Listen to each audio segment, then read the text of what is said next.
Okay, thanks, Coach O'Brien. We're going to get ready to start, everyone. We're going to start with a statement from Coach, but if everyone could take their phone off speaker just in case there's some feedback that's being caused from that, I'd really appreciate it because there's a lot of people on the call. And then, Coach O'Brien, whenever you're ready to start. Okay, I want to, before we get started, I have some things I want to say. Number one is I can't talk in detail about specific personnel. I will not talk in detail about specific personnel, just so we're all clear on that. But here's what I will talk about.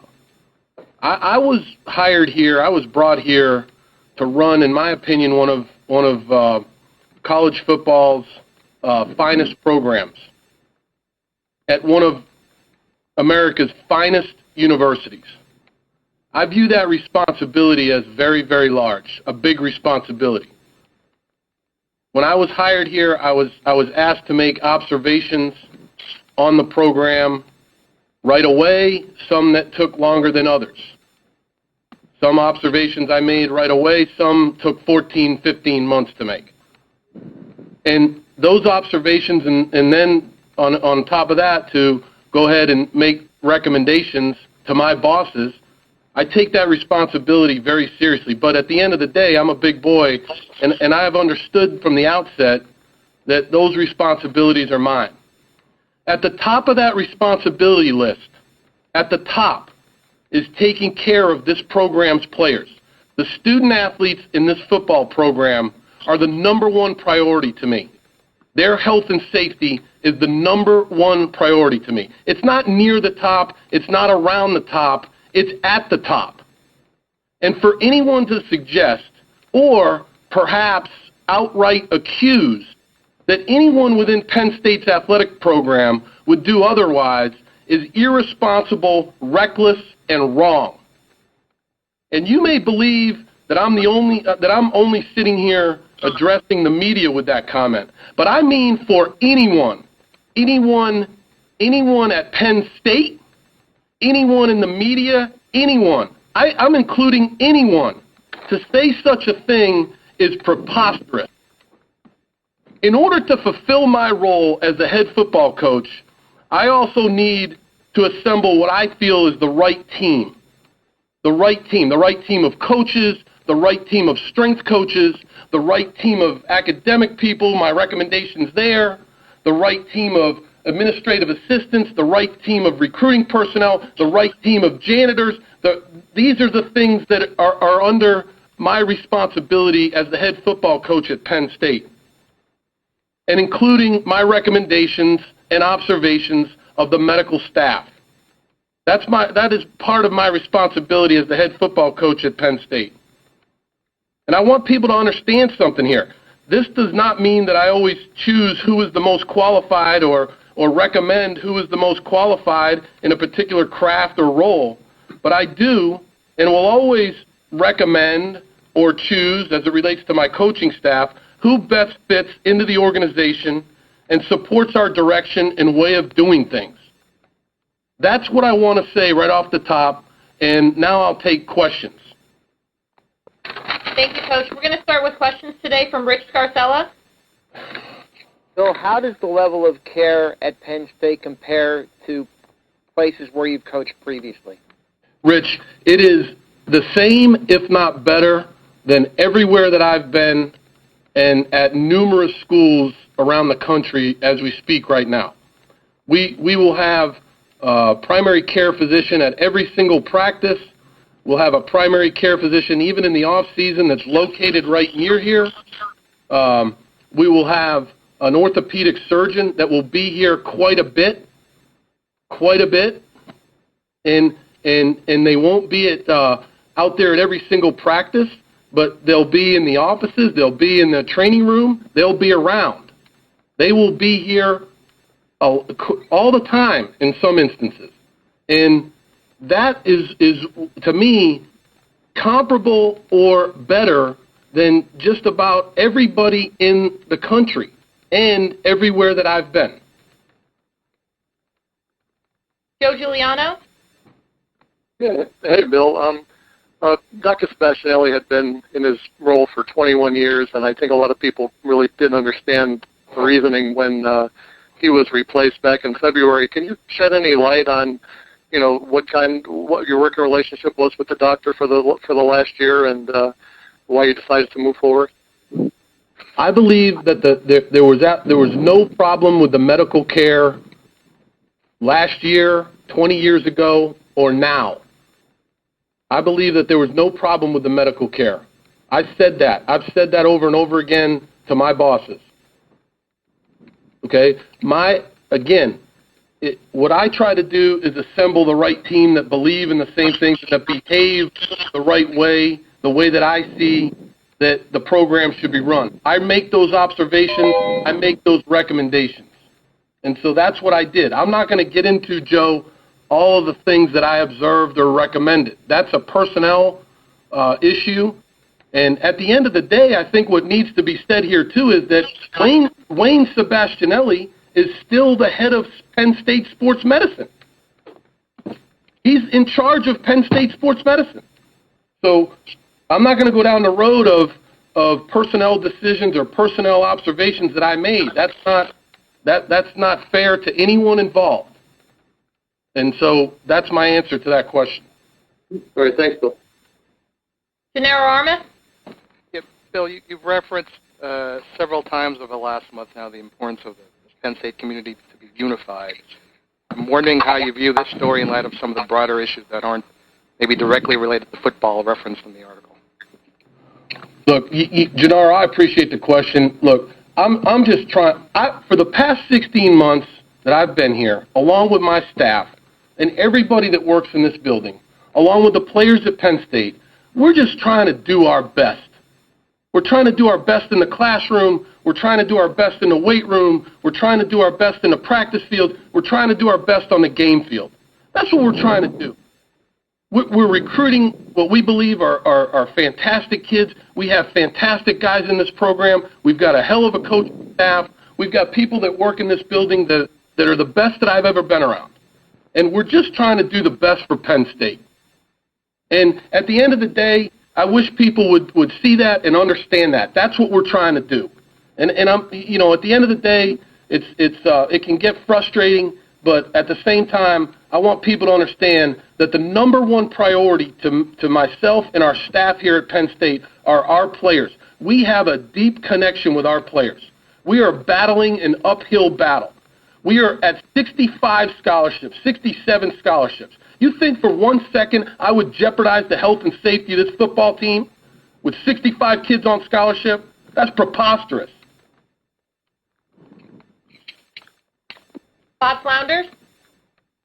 Yeah, Bill, you have a wealth of experience at the college level before you got to Penn State, being at Georgia Tech, Maryland, and Duke, but you've also been with the Patriots for a number of years. I was wondering, in your opinion, Bill, is there a difference in the dynamic of the relationship between the head trainer and the team doctor on the NFL and the college level, and is the NFL model maybe something you would like to see Penn State maybe move a little bit closer to? I think the model that we have here right now, Bob, which is really the same model that we had last year, my first year here, is the model that is appropriate for Penn State. I believe in that model. I believe in the model that we have right now, which we sent to Sports Illustrated. We sent you guys that know me, our beat writers that have been around me now for a year. I'm not sitting in this office trying to hide. I sent what we sent from Penn State, our medical synopsis to Sports Illustrated. That was not in the article. We had our dean of the medical school had significant amount of quotes. That was not in the article. I spent much time on Sunday on the phone with Sports Illustrated back and forth. I didn't have any quotes in that article. And to me, what that article was to me was a character assassination on Dave Joyner. That's what that article was. And it wasn't anything other than that. The care for our players medically is superb. Neil Rudell? Bill, when you took the job, did you anticipate some level of undermining because of the situation that existed when you got there, and has it exceeded that? I didn't, Neil, I didn't anticipate anything. I came into the job with a good deal of experience, albeit no head coaching experience. But I came into the job with a lot of experience, having worked for a lot of great people. And I had just worked for, in my opinion, the best head coach in the National Football League, and I had worked for fantastic college coaches. So all I tried to do was come in here and be myself and try to observe and do what was right for the players every single day. How could anyone anticipate being undermined? We're all trying to win football games and graduate players.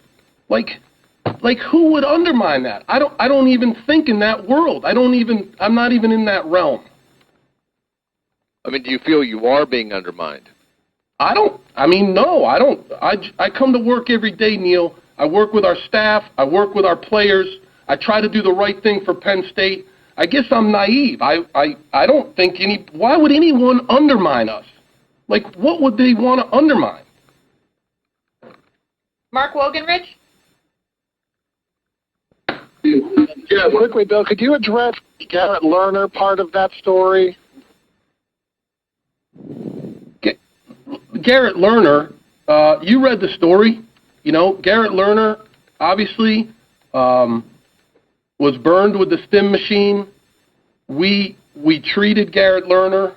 I believe that Garrett Lerner believes in the fact that we treated him well here at Penn State.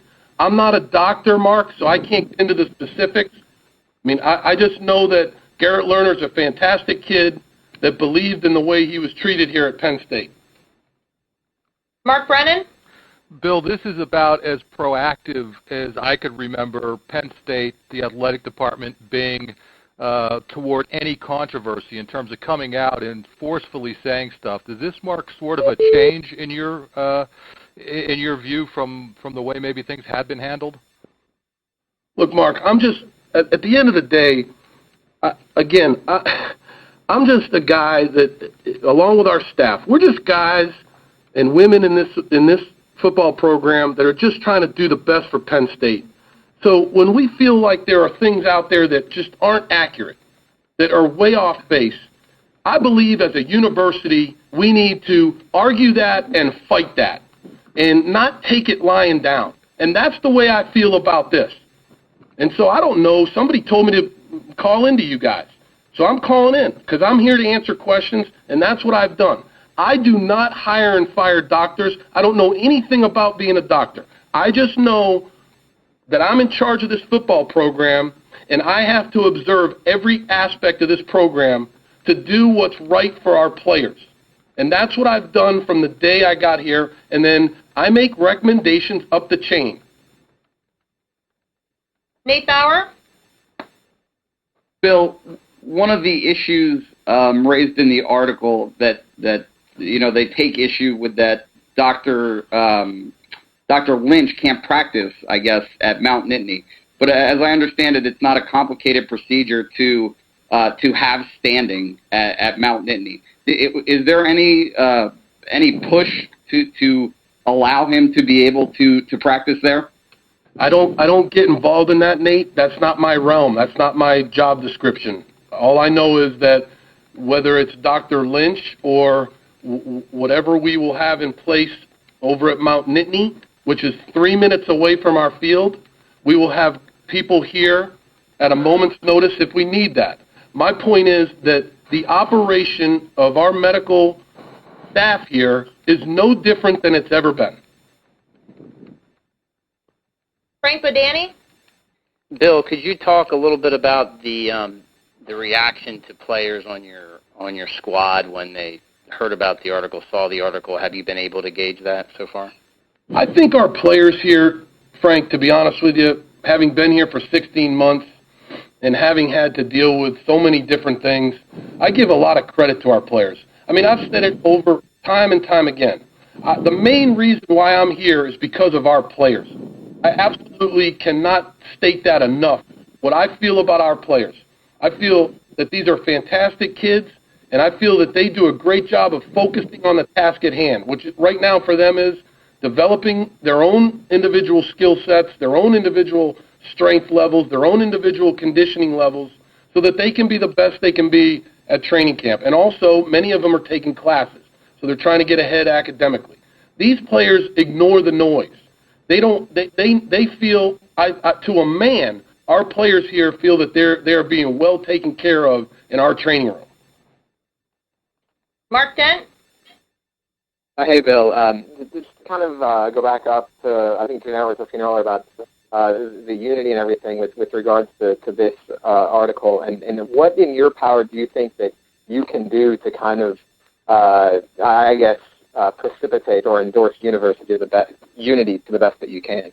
Look, Mark, I answered this with Gennaro. I'm not the unity coach. You know what I mean? I'm not the coach of unity. I'm the football coach. It's my job to do the best job I can for the football program as long as I'm the head football coach here. I'm not the unity coach. Mike Gross? Hi, Bill.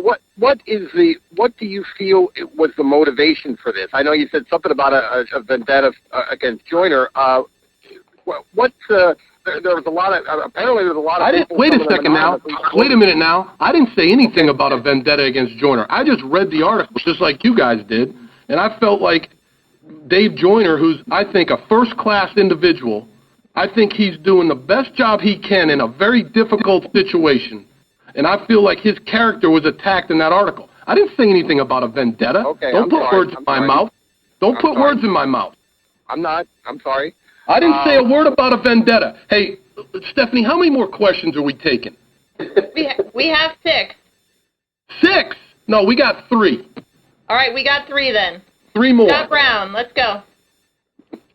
Bill, if you had to do much damage control specifically with guys who have signed or guys you're recruiting now, and what have you told them? No. Travis Johnson? You guys did a little bit of benchmarking over the winter, looking at other programs and kind of how their medical staff are organized and that sort of thing. And the information that he just released not too long ago, it seems like Penn State compares very favorably to other Big Ten schools and other top schools. I'm just curious if you had any role in that, reaching out to other schools, or any role in that benchmarking process, if any. No, I didn't have any role in that. I did not have. I always urge Tim Bream, and I just urge our medical staff to always look for the best way of doing things. That's all I do. I'm not a doctor. I'm not in charge of the doctors. I just urge them to always be cutting edge, looking for things to help our players. Derek LeVar? Bill, how did the transition to the new medical team go during spring practice? Were there any adjustments needed to be made, or did everything go pretty smoothly, did you think? I thought it was fantastic. I thought that these guys were here. They were very receptive to our players. Our players were very receptive to them. And I think it was very, very smooth, and our players were well taken care of, as they will be into the future. Last question, Travis Johnson. Johnny Collins?